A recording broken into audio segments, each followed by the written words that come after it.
ഇബാദത്തെടുത്ത് നോക്ക് റബ്ബിലേക്ക്, ഇലാഹവനുടനെയെത്തും കൽബിലേക്ക്. കൽബ് കണ്ടറിയുന്നോനാണ് ഇലാഹ്, കൽബ് കണ്ടറിയുന്നോനാണ് ഇലാഹ്. ഖബറിലേക്ക് നീങ്ങും മുമ്പറിഞ്ഞോ കലാമ്.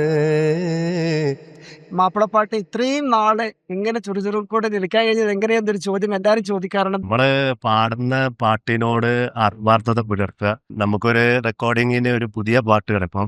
എന്നെ സംബന്ധിച്ചിടത്തോളം ഞാൻ 100-ലേറെ ഓഡിയോ കാസറ്റുകളിൽ 700-ലധികം പാട്ടുകൾക്ക് ശബ്ദം നൽകിയവരാണ്. പല വിധത്തിലുള്ള പാട്ടുകൾ. ആ പാട്ടുകളൊക്കെ നമുക്ക് കിട്ടുമ്പം അതിൻ്റെ ഈണത്തോടും അതിൻ്റെ വരികളോടും അതിൽ ഉൾക്കൊണ്ട് പാടുക. അങ്ങനെ ആകുമ്പോൾ ആ പാട്ടിനൊന്നും ജീവനുണ്ടാകും. അങ്ങനെ ഈ മാപ്പിളപ്പാട്ട് ലോകത്ത് IT സിദ്ദീഖ് അങ്ങനെ അറിയപ്പെടുകയും